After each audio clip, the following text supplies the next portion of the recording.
We've got some. Hey, I'm Luis. And I'm Luis. And you're listening to the Content is Profit podcast. We spent the last 4 years learning the strategies and techniques from some of the top marketers in the world on how to create content that turns into profit. And today, we're bringing them to you so you can take action immediately and start creating real content momentum. If you'd like to learn more about how to turn your content into profit, go to contentisprofit.com. Oh, yeah. Content is profit on a Tuesday? Yes, that's right. Not just that, today we are doing another 2v2. We met today's guest through a mastermind that we're both in. Put yourself out there, guys. My friends. Yes, that's right. Put yourself out there. You never know who you might end up meeting. Oh, yeah. And they are not just the OGs of podcasting cool kids clubs. They are at the forefront of the podcasting industry as a whole. They help entrepreneurs produce their podcasts and create, sell, and scale their businesses through the Dream Client Podcast Funnel Formula. Ooh, this is so juicy. I can't wait to hear more about that. Absolutely epic. These two have incredible individual track records, scale a business from $0 to $500,000 in 12 months using an all-organic strategy. Number 15 of the top 50 moms in podcasting by Podcast Magazine. And now they have joined forces to bring My Podcast Coach to the world. Guys, there is so much more we could share, but luckily we need to get this party started. Yeah. So please welcome co-founder of My Podcast Coach, the OGs of podcasting and monetization, Michelle and Evans. Welcome, guys. Hey, what's happening? Thanks for having us here. This is awesome. I was killing myself laughing at your guys' intro. I love it. I know. It goes south all the time. You can tell we're brothers because of all the discussion and fighting that happens during the intro and before the show. Yeah. I love it. I started my podcast with my brother, too. It was awesome. Yeah. We'll dive into that. But Sean Evans, I mean, we're extremely lucky to have you guys here. Super fun fact, by the way, Evans, one of the first months that we were in business, we're actually processing one of your episodes with Lisanne Murphy. So when we joined in the match, we're like, oh my goodness, this is so cool that we now get to share some time with you guys. And now we're having this incredible conversation. Yep. Michelle, I did not get the chance to edit any content with you, but we got the chance to share some stuff in the mastermind as well. So you guys have been doing incredible things in the space. Yeah. Before we dive into the first question here, because there's so many things you guys have accomplished, and I really want to share them with the public so they know you guys are the real OGs of podcasting, right? I mean, we mentioned Evans, that's 0 to 500,000 in 12 months in all organic strategy. That is incredible. And the following year, that business crossed the 7-figure and was later sold. One of your podcasting trainings have been licensed and featured in ClickFunnels, which is incredible. Right? Absolutely amazing. And I think this is the best one of all. You are an incredible father of a 10-year-old and a husband. I mean, I love when entrepreneurs share about their family. That is incredible. For those watching the video, we have some awesome paintings in the background. I love when people share their family. I know. I love it. And Michelle, you have won Entrepreneur of the Year 2020, like we mentioned, number 15 of the top 50 moms in podcasting by Podcast Magazine, and you launched over 200 shows in the last 3 years. So I just wanted to mention that so people on the other side that are listening to this, right, the listener, understand that you guys are the real deal when it comes to podcasting. And I can't wait to dive into this. But there's one more fact that I love that I want to share. And it's that, Michelle, you drive your kids to the bus stop in a boat every time. How cool is that? I love that. Are you guys currently adopting someone? Because, just saying. We're taking applications. Don't worry. Yes. So awesome. Guys, why don't you share a little bit of your start as entrepreneurs, right? I'm assuming they're different path, and then you guys found each other, right? So, I mean, who wants to go first? Evans, you go first. Oh, good. Yeah, let the old guy go first, right? So, what's funny is I didn't really reflect a lot on my start as an entrepreneur until I started doing podcast interviews and it started coming out a lot more, right? Because I sort of look back and I think, oh, well, yeah, I was doing this like 4 or 5 years ago. But then I actually went back and looked in the Wayback Machine in archive.org. And I found my very first website, the first business I created online. This was 20 years ago, back before YouTube, before Facebook, any of this stuff. And it was a local, sort of like a local e-commerce business where I was a personal trainer, and I actually went and got my clients and people that I met who did things like they were artists, they were craftsmen. And I created this site called Charleston Arts, etc. And I sold their stuff through this website for a commission. So that sort of got me into the online world. And it's been 20 years since then. But then I sold that business and started sort of stumbling forward, and then eventually found myself in this podcasting world 20 years later. So yeah, it's been a crazy journey. That's the very abridged version. So I'm keeping it short and tight, right? Absolutely. Don't worry, for you that are listening right now, we're gonna leave all the links right below of their shows, their personal stories, everything that they're sharing, so you guys can deep dive into their world. Yes. So now, Michelle, how does it start with you? In British Columbia, were you always in British Columbia? How was that bug born? Actually, the second I graduated high school, I was on a plane to Switzerland, where I lived for a year, and then 47 countries, a lot of backpacking, scuba diving, bungee jumping, you name it, skydiving. I landed back in Canada. So my 20s were a little bit of a blur and a lot of fun, and spent every Wednesday night in the Caribbean on some island because I was working on cruise ships. So lots of crazy things. But I always knew I wanted to have my own business. And funny enough, Evans and I both started in the fitness industry. So I had my own fitness studio. It was called Evolve Fitness, and then it turned into Storm Fitness. And then it evolved and exploded across our province, and many boot camp locations. And then I had a family, and my little guy was amazing, but I realized that I can't bring him in a bucket to all my personal training sessions. I could when he was in a bucket in a little car seat, I can carry him around. But then when he started running, I was like, this is probably not fair on my clients, because he's doing all the exercises right along with them, and they're paying for it. And so it kind of got a bit awkward. So I opened a co-working space where people could come and start their businesses. And then I had somewhere to go and work when I was out of the house, so I could then leave my son at the daycare and go work somewhere. And it was this amazing co-working space, but again, too ahead of its time. Then we were opened up in a space where people didn't really know what a co-working space was. Now, fast forward 8 years, there's about 20 of those in the same location that we originally started in. But back then, everyone's like, what's a co-working space and why do you need one? But that's where my podcasting and love for podcasting was born, from doing workshops in that space. Wow, that's amazing. I love how both of your backgrounds are, straight into entrepreneurship. I'm curious, was your family like that as well? No, actually. Well, I could say my father he was in sales.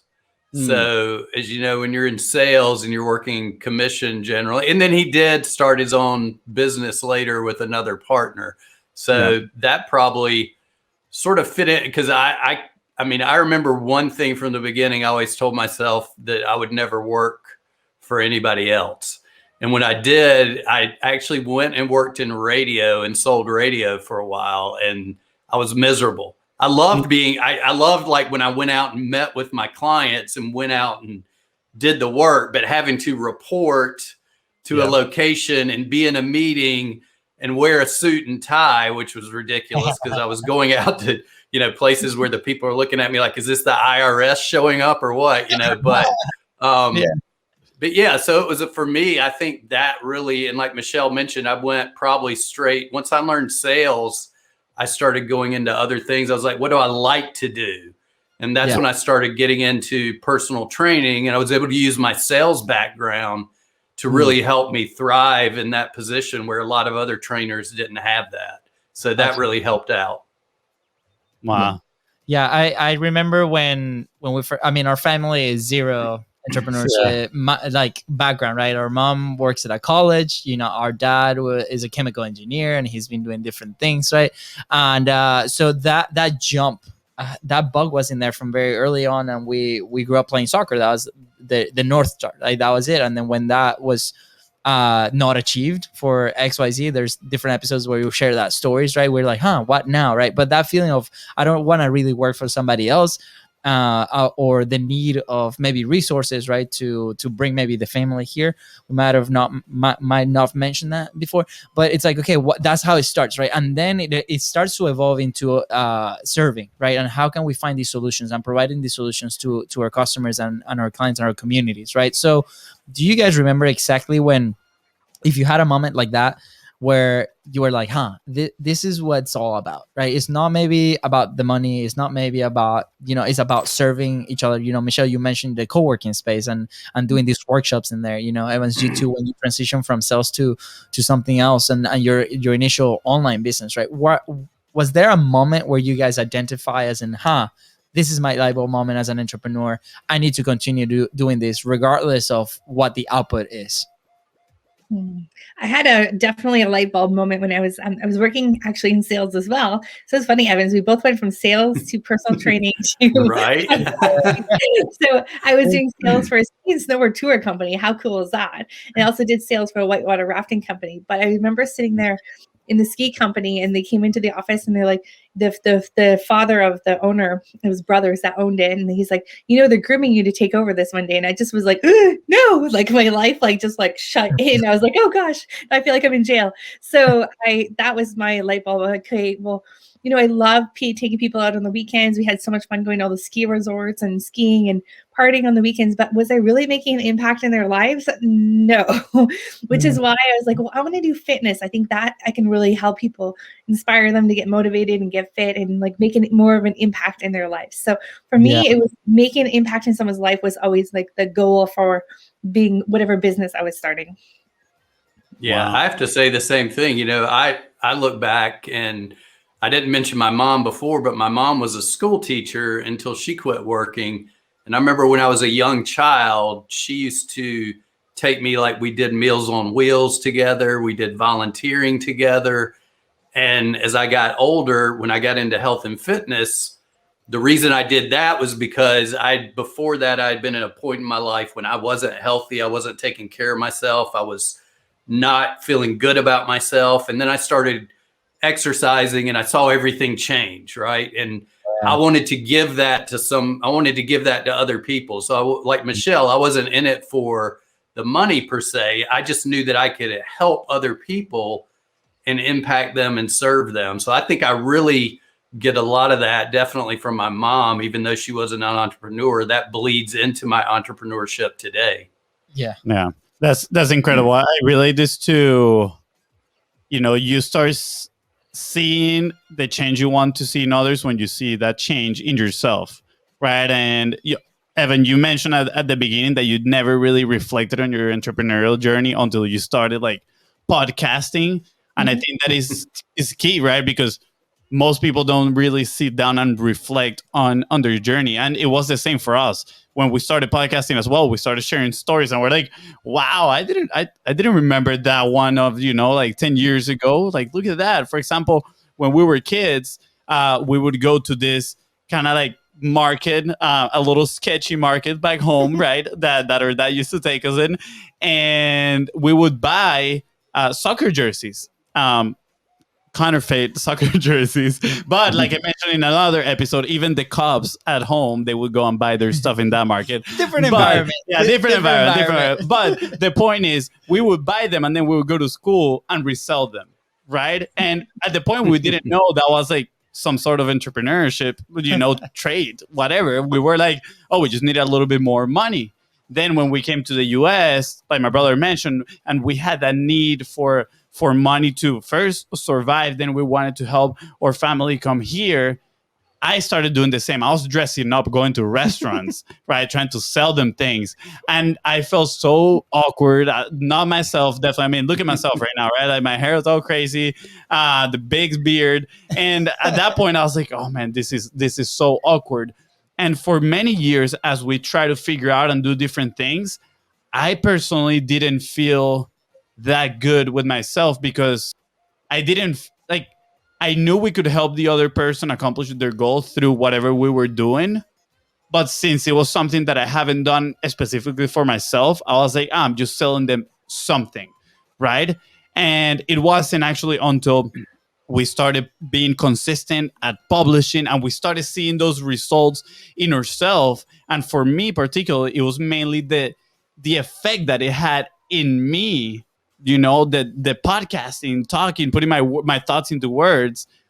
When I noticed that difference is when I got that reflection and I was like, I want other people to feel the same exact way. Like, this is awesome.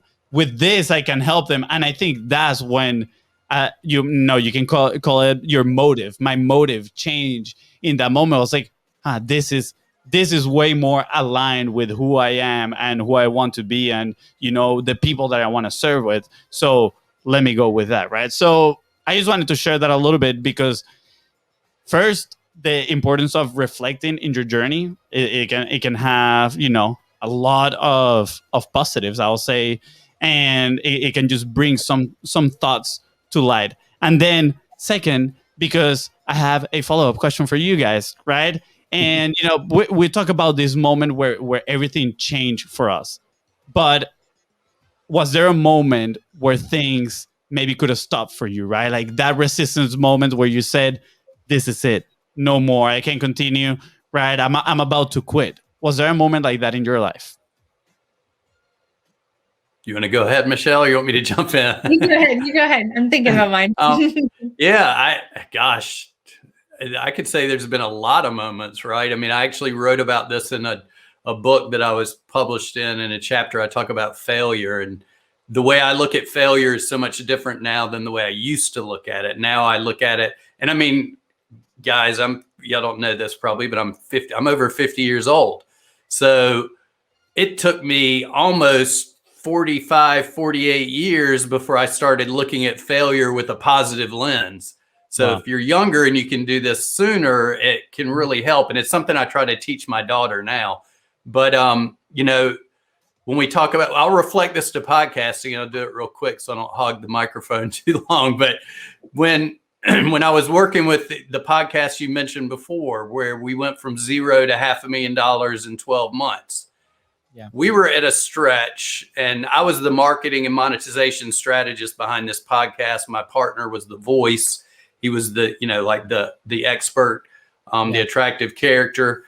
And we had gotten to the point where we had grown the audience, right? We had gotten it to where I'd put in a strategy that was very proactive. You guys would probably love this because you get out and you just start putting out content, right? And do it in a consistent, proactive way. And we grew to 75,000 monthly listeners, but we hadn't connected the monetization to it yet. We hadn't gotten consistent with the lead generation.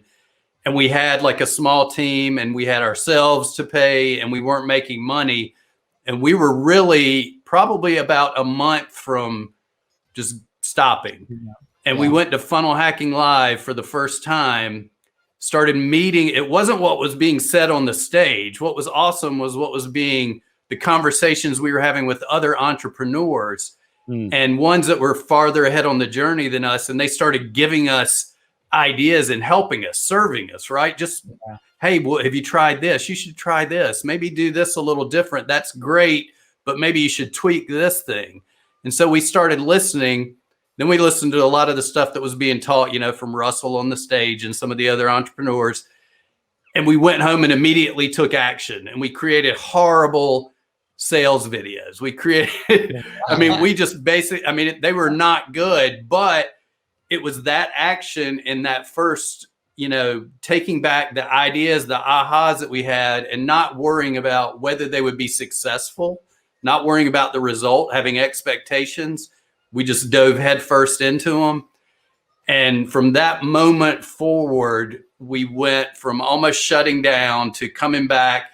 And that's when the revenue just started going through the roof. And we had a lead generation system in place, and we took off. And next thing you know, we were at 150,000 plus monthly listeners, and within 12 months we had hit that $500,000 mark. So we were that close to quitting, though, just that close, right? Yeah. Oh, that's impressive. I love these stories. They're extremely motivating. Michelle, what's yours? Yeah, well, it's funny. I have a few stories. I mean, my dad was an entrepreneur as I was growing up, but we always used to tease him because he was like a serial entrepreneur. He was losing businesses left, right, and center, being successful at businesses. Like, so it was always like this. But I always had, seeing him fail sometimes and then seeing him be successful sometimes, I think really helped me being okay with failing, like, and being okay with like taking that opportunity and running with it and seeing what happens and not being afraid of making that leap. So I would have to say like our co-working space was not a success because it was so far ahead of its time. And when I was at home as a new mom, my business brain, I was already in fitness. My business brain was going to mush. And this is where I turned on to the Apple TV and I was like, what's this purple app called podcast? What is this thing? And they started listening to it. But that listening to those shows actually changed my life around because it was my business brain was going to mush and I was like getting a little annoyed with our co-working space, wasn't going anywhere. And then we were trying to find like a daycare space with a co-working space together in the same like building, but the bylaws, we were too advanced for the bylaws. They didn't understand how that can happen together in one building. And, it was getting frustrating. And so we were about to just say, forget it. When this podcasting thing, I put my earbuds in and every Monday morning I take my son for a walk and I listen to Jamie Tardy's Eventual Millionaire. And I swear that show really inspired me and motivated me to keep going and keep listening. And, it was from there that I fell in love with podcasting when I recognized it was in my car, it was in my on my Apple TV at home. And I talked to my mom friends about it. They'd be like, what are you talking about? What's a podcast? I'm like, that's really, I'm like, why is nobody listening to these things? They're amazing. They're changing my life. And so I kind of had that like radar saying like, this is something to pay attention to. It's not quite there. This is like in 2012. So this was like long before it was ever popular, but it's like, this is something to pay attention to. So start learning about it. And that's when I started kind of getting interested in it and just seeing the impact it was making on myself. Really was like, well, if I can have that impact on myself, what could me helping other people get their shows out there, imagine the ripple effect that's going to be. And so I always had this in my mind. I want to be like the Hay House of podcasting. Let's change some lives and help those podcasters that are going to change people's lives. Let's help them get more visibility and get out there. And so that's kind of where the seed got planted for me.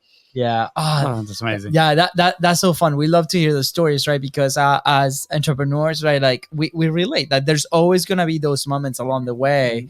And same thing. A few years back, I used to think like, man, like this is the end, right? Like, oh, what is it? But then I related it. Like to me, the output was, let me relate it to my soccer, right? Because let's say in a game of soccer, I don't know if you guys are familiar with the sports or if you guys are fans, but in the game, there's more failures than successes, right? Like inside of the game, right? Like you try to dribble, they'll take the ball away, right? Sometimes, right? If you succeed, sweet. Then the next pass that you gotta make. Sometimes you make a mistake. Sometimes you don't. You shoot, you score, you don't score. They go. So there's a lot of like these interactions within that same game. So for us was okay. Can we relate our day-to-day operations on the business side of things with this thing? And normally that will happen with every single sport as well, right? So that's why maybe sometimes we see that relationship between athletes, military, and business, right, is very strong because those type of people are very resilient, right, to failures. But then we enter this entrepreneurial world or publishing world, like to be very specific too, and we put our message out there and we test messages and we test stories, right? And sometimes we get into that mental state of like, man, like this might not be good enough, right? This might be like, maybe I'm not okay with failing, right? So how, if like that, somebody with that background can't think that, maybe people that don't have that background might be even more challenging, right? So, within yourself, is there anything that you guys can pinpoint and be like, this specific action helps me move forward, right? Like once I identify, what is your framework? Like, what is your framework to like, as I identify this friction point, how do I move forward, right? What is, do I take a learning lesson? And maybe with you guys and with your clients that you guys help every single month. That's a good question. Yeah. You know what I heard? I actually heard this on a podcast as I was driving home this weekend, and I think it was Byron Katie, who Michelle may know who I'm talking about, but I don't know much about her, but she was being interviewed. And one thing that stood out to me that I think can help anybody is that we all sort of have that imposter syndrome. Even, I hear people who are very, very successful, even like somebody that we all might know that's in our circle, Alex Sharfin, who said once that, he every time he cuts on the microphone to do a podcast, he has that sort of moment that hits him like, is this going to be good? Am I good enough to do this? Should I be sharing this? Almost that imposter syndrome. So it helps to know that other people, even much more successful, go through it too.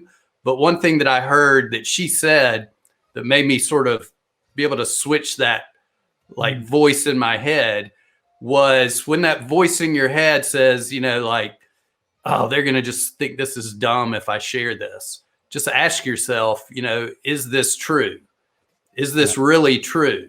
Right. And then once you start asking yourself, is this true? Then obviously you're like, well, how do I know? I don't know what they're thinking. So of course, no, it's not true. And so you can sort of mentally shift your mindset a little bit by just asking that question and moving forward. But I think a lot of it too has to do with just one thing that I know Michelle and I have done some classes together where we've helped groups launch podcasts, and we've talked about fear, and she probably has a lot of more experience than me with this. But the one thing that I always tell everybody, and I used to really get stuck on what are people going to think? What are they going to, and then once I realized that if I'm just myself, my authentic self, and don't worry about what's coming from the reaction for what I say, don't have an expectation about it, and just be yourself. And I know sometimes that's hard, but you'll stand out and your message will connect with the person that it's supposed to connect with. We aren't made to connect with every single person in the world. There's probably, like if only 10 people out of 1,000 connect with what I have to say and it helps change their life in any small way. And like Michelle mentioned earlier, then the ripple effect from that continues and continues. That's massive. So that was a little bit of a long-winded answer, but that's, I just don't really have a clear path, but that's how I do it. I'm like, is this true? And am I being true to myself? Yeah. I like it. Michelle, with your experience with like the 200 shows, right? That can be very common. We just had a call with somebody that launched her first episode not so long ago. Like she's not a client. We just were on an awesome call. And we told her, like, you already did the hardest part. Like you put out your first episode. Wow. And she went into like her story and her fears. And I'm like, you're so far ahead. Like you're so far ahead. And it's incredible. So what are, through your experience, your own experience maybe, or with your clients, like what is something common that you see and how can they move past that? Oh my gosh, yeah, there's definitely some major things that happen and roadblocks that stop people from actually ever getting over that hurdle. And I know these so well because I had all of them. And it actually, from the time that I got hooked on podcasting, I was like, I love this. I want to have my own show, to the time that I actually launched my own show was a lot of years, because I was happy helping other people do theirs, but I still didn't know what I wanted to talk about. And I didn't know what I wanted to be known for. It just, until I realized it was podcasting really that I couldn't stop talking about. So finally just gave in that that's what I'm going to talk about. And, so I see it. It's like that in action. We have a tagline at Amplify You is like our podcast management agency. And so the tagline there is actually your uniqueness is your genius. And so you can remember, and if we can instill this in our clients, that like there's nobody else, no matter how many people that are going to talk about soccer out there on a podcast, your position on it is going to be so much different than someone else's, right? By the way, I played for 23 years. I love that game. And so I think keeping that in mind, and then we also have another saying where if you are not embarrassed by your first few episodes, you waited too dang long to get them out there. And so that's the imperfection, like the massive need for perfect is actually causing that stalling, and it's causing people to just stall and not take action and not move forward at all. So imperfect small action gets you to the end game every time. Yeah, I love that imperfect action. And I'm always surprised by the capacity of humans of like self-sabotaging themselves, right? And it's a problem that I feel everybody deals with. I actually saw, Evans, I saw a TED talk of somebody that had I think it was like a $4 billion company. And he was talking how every single time he goes into a meeting, he is having those thoughts as well. Right. Yeah. And then he's like, no, like, look what you've accomplished, look what you've grown. And like, he has to talk himself out of it. So it is very real at whatever level we live at, we're at. And, social media, I feel in a sense, it doesn't really help as much because then everybody's comparing themselves to others, right? Which is like a terrible thing to do. So if you're listening right now and you are comparing yourself to others, don't do it. The only person you should compare yourself is to yourself yesterday. Are you better than where you are you better than what you were being yesterday? I think that's not the way you say it. But ish, language barrier. So, I love all that. I think that is incredible, and it takes practice. It's a skill that people need to develop. Like you said, imperfect action with consistency, and they're going to be able to move past that. But I do want to, transition here a little bit about the podcasting type of things, right? And the first question that I've had since the beginning is, what have been some of the changes that you guys have seen in the last couple of years? I mean, 200 shows, that is amazing. I'm sure you've noticed some trends. What is happening in the industry? I know is growing a lot. So yeah, I'm just curious to see what is the current state of podcasting. Oh my gosh. I'll let you run with this one, Michelle. I feel like we serve such a small little piece of the podcasting space. And so where we really shine with our clients, like we've gotten really good at helping them, especially since Evans and I have joined together, is that knowing how the entrepreneur can have a successful podcast that connects with their business. Because what we're seeing is so many, someone started a podcast because it was a great idea and their business is over here, but the two don't talk to each other. And so Evans has been amazing at like coming on to helping people kind of, we together, we can connect those things, those pieces. And so as far as the state of podcasting goes, oh my gosh, I still believe it's in its infancy stages, but I do believe that the small piece that we serve is very different than the rest of the space where they're going after ads and sponsorship and growth through Patreon or those kind of things, and really concerned about download numbers, where we're really concerned about impact, a return on their investment, getting people back into their business and promoting their own programs and services through their ads and sponsorships like you guys do, right? Like, I feel like that is a very different breed of podcaster than, like, I would say 95% of the rest of the podcasting space. So however long, been in the podcasting space since 2012, but it's been this little tiny piece of the actual industry. So it's been interesting to see how fast the industry has been moving and how much it's become more like radio and how much it's become more based on ads and sponsorship and lots of money, which is really interesting because that's totally not the kind of podcasters that we typically work with. And they've been seeing a huge success in their business and huge success in their podcast, but it's through a very different kind of way, using it as a leverage and building relationships and making an impact, which is very different than I think what the rest of the world is doing. Yeah, absolutely. We received a text the other day from a group that we're interacting with, and the question was, what do you guys think about the new iTunes subscriber, the new phase that they're rolling out for paid memberships inside of the iTunes, right? And my answer to that was like, look, like I think, like, especially us, we're in a different position. Like, this is for people that might be monetizing their content itself, like that don't have a business or they don't have a service, they don't have an offering on the back end to help the audience that they're serving, right?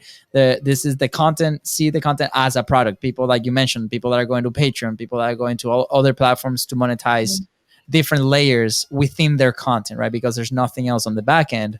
So to us, really, I mean, we put everything out there. You guys put everything out there in these conversations, in these interviews, right? It's out there.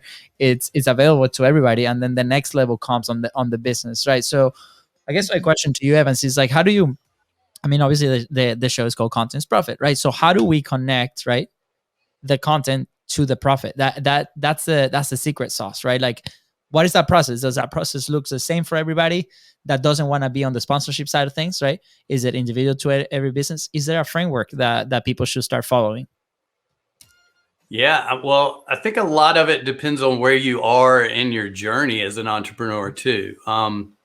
But to go back to what you're saying, I think the most important connecting part that a lot of people miss, if we're talking about just like one thing, and this goes back to your Apple podcast question too, right? Another shiny object that's getting thrown out there and it sounds so good. We get to monetize, but yes, you get to make some money if you get people on the private podcast through Apple. Yes, they're going to take some of that money. That's not my concern.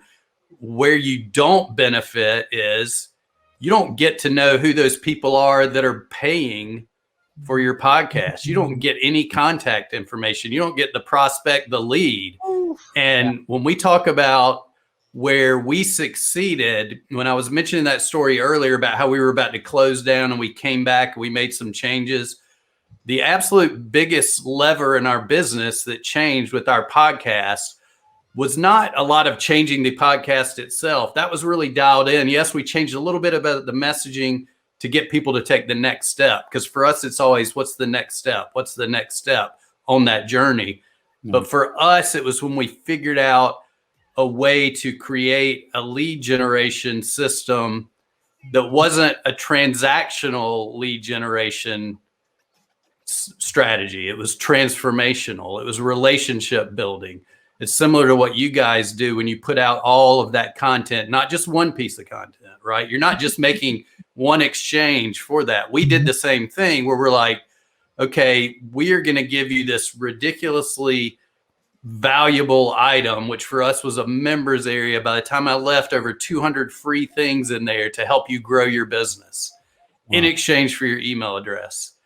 Yes. That list. And then that gave us the ability to continue to keep a discussion with these people, right? Where we were saying, not come buy our thing, not the transaction, but the relationship. We just gave you something new in there to help you grow your business. We just, we showed people, like Michelle mentioned, the relationship aspect that we wanted to serve and help them. And when I went back and looked at the numbers, 80% of our highest value clients and customers came from that list, from going into that system. They were the ones that spent the most, that bought more than once, that ascended to our high ticket programs. And that's part of the integral piece of the pie that I teach now to my clients is, you know what, we're building a relationship with our leads. And that's what's really important, that a lot of people, and I've actually been going back and forth, that it's funny you brought this, so you're going to get me on a rant, but I know we don't have a long time for a rant, but I've been sort of thinking to myself, why do we continually ask people to go to Apple to review my podcast instead of asking them to go here to get into my world on my platform, to give me the email address so I can cultivate that relationship further? Because you build the relationship in the podcast itself and you deepen that through great content and giving value. But then if you can get them to give you your email address and treat that like it should be treated, not just as a, hey, you gave me that thing, here's my thing, go away, I'll send you a broadcast in 3 months when I've got a sale, right? It's continuing to cultivate the relationship. Yes. And that's the lever that connects from the podcast to the offer. So then, you have the offer there. At that point, selling and closing and getting clients is not hard at all because you've built so much trust and reciprocity. And I actually I was in a discussion with one of our mastermind leaders about this, and it came up where I started calling it the reciprocity selling and scaling system, because it's all about serve before sales. Yeah. I love it. Transformational, not transactional, right? Yeah. Like that's really key. I think what Evan's saying there. Do you think, is it that people don't know enough about this, or is it that people are scared to implement this system? Or maybe is it that they know it takes hard work to build these relationships? Boom. Yes. Yeah.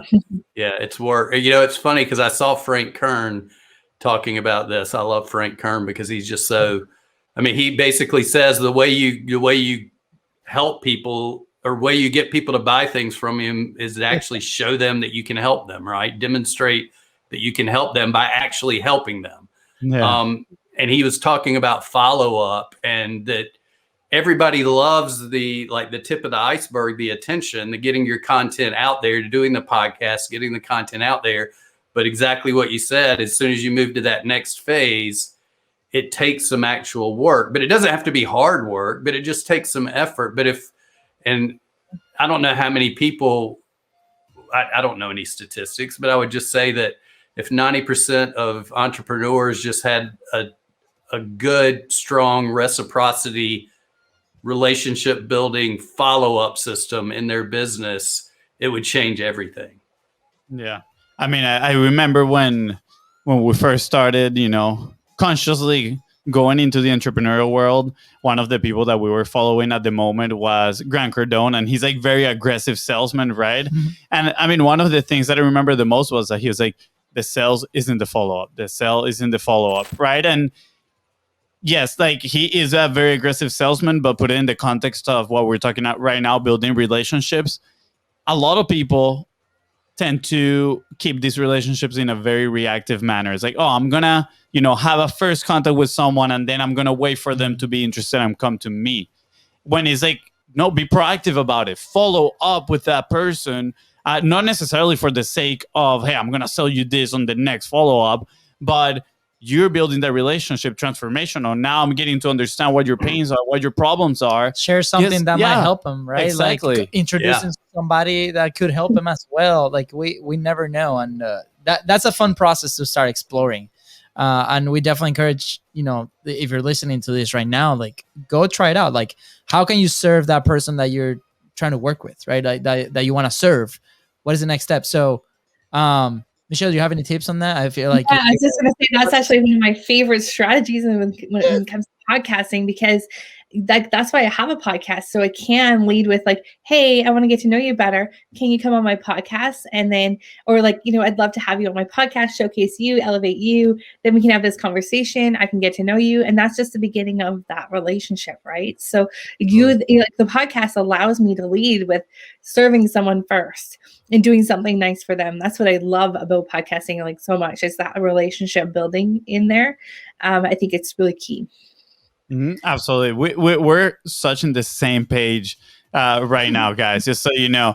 And we always say, like, some of the friendships and relationships that we've developed in this last year that we've been doing the podcast, I mean, there's no other way we would have or made those relationships otherwise, right? It would be so challenging to get in contact with, for example, yesterday we had Glenn Lundy here on Content is Profit. Like, it would be so difficult to meet him in a room, right? When instead you can, like he said, you can build your own table and then bring the people to your own and build those relationships. I think so. It's so important. Personally, if I could pick one thing for people to learn, right, for you, the listener, to learn from this conversation that we have today, is be proactive in building those relationships and build your own table. Don't be afraid to build your own table and bring them to your table. So thank you. This is amazing. I know we're coming out to the end of the hour, but we have a few more questions. We have 2 more questions. So it depends on it's fine. We have time, so it's up to you. You guys can go and Evans, you can go if you want. So here we go. So what would be, and it could be 2 action points. This is 2 of you, 2v2, a special. What is one action point that people that are in this space of starting their ventures, right? Or they have something built and they are thinking about publishing, they're thinking about putting their message out there to multiply their message, right? Be present, be loud. What is something that we can tell them today that they can take action immediately and start getting that momentum? I think I have a good one right now for that. Is that, how we prevent like pod fade or like content fatigue, right? Is like, we see it when people don't get, like, I like to say, like, we don't peel the onion back far enough. So you haven't quite got the right content if you feel like you're going to run out of things to say after like 10 or 12 episodes or like 10 or 12 pieces of content, right? So a good little like trick I like to say for this is like, just do a huge brain dump on a topic. And if you can get past 100 pieces of topic, 100 pieces of content within the first 15 minutes without stopping, then you've hit a content topic that you can like carry on for a long time, right? Like, you've peeled the onion back far enough. And if you can't, you kind of run out of steam or run out of ideas, then you got to dig a little deeper. That's going to prevent that pod fade for sure. Yes, I love it. Evans, before you go on this one, I want to share a quick story. Like for us, when we first started the show, the first 20 episodes is me and my brother, right? And it was like, let's get the message out there. You know, the first episode is our story a little bit. And then we started talking about things that were happening in our world. And then around episode 20, we were like, oh, we hit that wall, right? That you mentioned. It's something very real. And we're like, what else do we talk about? Do we talk about the same thing? Like, what are all the stories that we're sharing? Like, and then our solution to that at the time was, let's go interview people. Right, let's learn from them. Let's build these relationships, right? And it evolved into the show that it is now. But yesterday, also having that conversation, it's we're not with Glenn, especially like he's been publishing about 800 episodes. He has the biggest, largest Facebook morning show in the world right now, right? And he's like, every day that when I identify that I'm like running out of topics or things to say, is because I'm not learning enough. I'm not putting myself out there. I'm not growing enough, right? So that on the personal side of things, like his personal growth side of things. So that's also great. And I love the dump. It's like, write it out. Like, do I know enough? Do I actually don't know enough? If no, we gotta research and learn more, right? Do we have to continue growth? So thank you so much for that too. Evans, anything else that you want to share with the audience? Yeah, I would say, the biggest thing for me is it can feel very lonely. I mean, you guys are lucky you have two, right? You're together there. So that's awesome. So sometimes that's not such a good thing. Yeah. Yeah. Right. but as a solopreneur, a solo podcaster, if you're just starting, it can feel a little lonely and you're like, oh my gosh, what should I do? And you can go watch 1,000 YouTube videos, take a course, whatever it is. But I would say the best thing to do is just ask for help. Reach out and find somebody that has done it before, that's been there before, and ask for help, even if it's just in a way to get some positive reinforcement. I remember one of my when I moved from behind the curtain as the marketing monetization guy to actually doing my first one, all I could think back on was like, we had this machine, right? Like it got recorded. I had the plan in place to grow it, to make money. We had a funnel. We had everything put in place. We had an editor. And so when I went to do it myself, I'm like, oh my gosh, all I could picture was, I don't have this. I don't have that. I don't have this. I don't have that. How am I going to do this? And I reached out and asked a friend just to have a conversation. And his best piece of advice that I ever got was, he's like, reach down next to you. He's like, do you have one of these sitting there?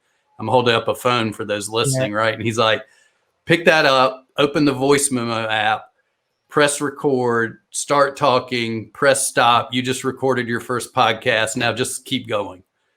And I was like, that's amazing. So those two things, right? Just ask for help and then just take the first step. But asking for help is always, going to bring massive benefits. Absolutely.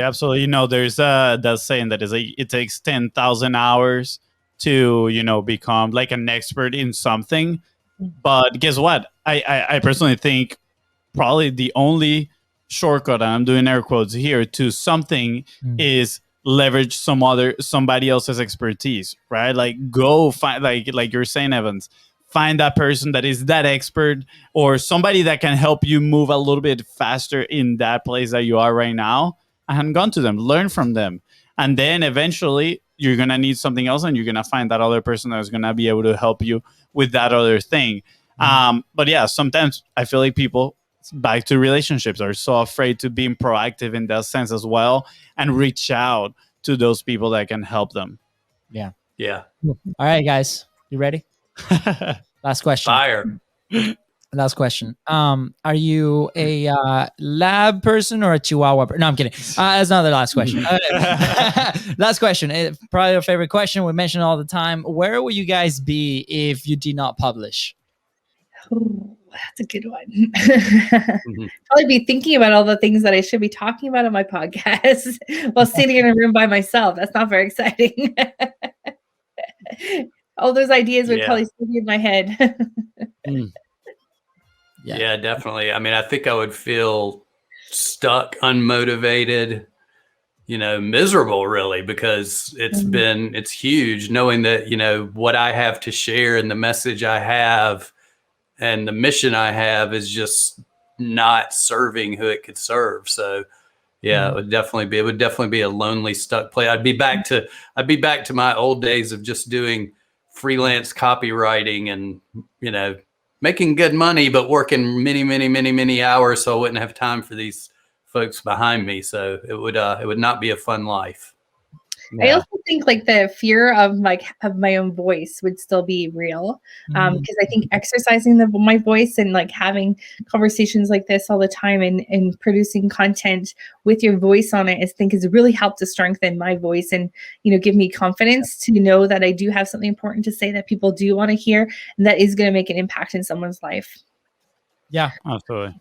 Do you guys see it like right on the spot? Right, is about that one person that we can help. Right, it's I remember when we first started our first 45 live challenge, we kept looking at that little corner with a number, right? Who's watching? Doesn't really matter, does it? Like, because like, well, first off, people are going to come back to it. If you do it the next day, you have another chance, right? Like if we talk about frequency all the time, but even if there's one person, that person is paying their undivided attention to you and you can help them, right? And then imagine how, I mean, we did this exercise. You imagine just 5 people in front of you, like talking to 5 people. That's intimidating, right? Like that can be very intimidating. So the fact that why do we, keep that into that person? So going back to Michelle, what you're saying, like, and Evans too, like that message that comes and we can impact so many, and then we have a solution on the back end because we're connecting the show to the business side of thing, and we can help and serve people. So good. So definitely for you, if you're listening and watching, please go follow them. The links are going to be all in the description. All you got to do is scroll down and click there and get in contact with Evans and Michelle, because it's incredible. If you don't want to scroll, Michelle Evans, where should they go? They can find us at my podcast coach Facebook group, where we both hang out lots there and give lots of content out, or follow us on Facebook. Awesome. Yeah, definitely. Yeah, find us. I love when people reach out on Facebook and say they've heard me on a podcast. So you can just Evans Putman on my personal profile, shoot me a message. Just don't try to sell me Bitcoin right away. The first message. Yeah, exactly. Yeah. But yeah, I love that connection. So I'm always happy when people reach out and say, I heard you on this podcast, and can we connect? And wherever that goes, wherever, but it's just nice to know that message resonated enough for somebody to reach out. Yes, absolutely. Guys, please go and connect with them. My podcast coach, that's the name of the Facebook group, right? Yep. Awesome. Yeah, join it. And also you guys do kind of like a mixer happy hour where you guys have a lot of podcasters in there. Can you share a little bit more about it? Because I've been to one of those and I really enjoyed it. It was a lot of fun. I actually got to meet some new people. So tell me a little bit more about that before we leave. Yeah, Wednesdays at 1 p.m. Pacific Standard Time, starting next week on May 5th, is going to be our next one coming up. And it's called the Podcasters Connect and Collaborate. So our goal is to connect people who have shows with people who want to be on shows, vice versa. Come and meet some other podcasting friends. You never know who's going to be there. We typically get like 40 to 50 people there, and it's been amazing. So many people come out of there with like 5 or 6 interviews booked, and it's really cool. So yeah, I mean, our big thing is connection and community and collaboration. So we love just seeing everyone get together, meet each other, and our worlds kind of colliding that way. Yes. Yeah. Love it. So if they come to the Facebook group, to my podcast coach Facebook group, and join, then we always go and post in there when the next one's happening. Then they get on our email list and we let them know so they don't miss it. So that's one email that gets like a 80% open rate. So right there. Party time. People like to party and meet people and connect. Yeah. That's so good. This is what's so fun about this platform, and just make the table. It just gets bigger and bigger. Just get bigger and bigger. That's right. Thank you so much, guys. This has been amazing. Yes, it's so good. Any last thoughts before we say goodbye? Yeah, when are you coming on Amplify You? We'll interview you guys. Can't wait for that one. Thank you. Let's do it. You tell me. I mean, right now it's fine. Switch. Yep, that's it. But yes, I mean, count us in 100%. We'll share some fun stories too, including when our dad was throwing rocks at FONZI. I'm just gonna leave it at that. Yeah, there you go. We're still I appreciate you guys having us on for sure. We're grateful for the opportunity to share. Yeah, absolutely. It's always a pleasure sharing the message, and especially if it's helping these incredible entrepreneurs that are moving forward and creating that momentum. So awesome, guys. With that said, thank you so much for tuning into the Contents Profit Podcast. Go ahead and follow the show in your favorite platform and go to social media at BIZBROS Co to catch all the golden boulders. That is right. And if you find today's episode impactful and is helping you move one step closer to your goal, please don't forget to share it. And I was going to say leave a 5-star review, but I'm going to say go to contentisprofit.com. Yes! So you can join the family. Let's go. Let's go.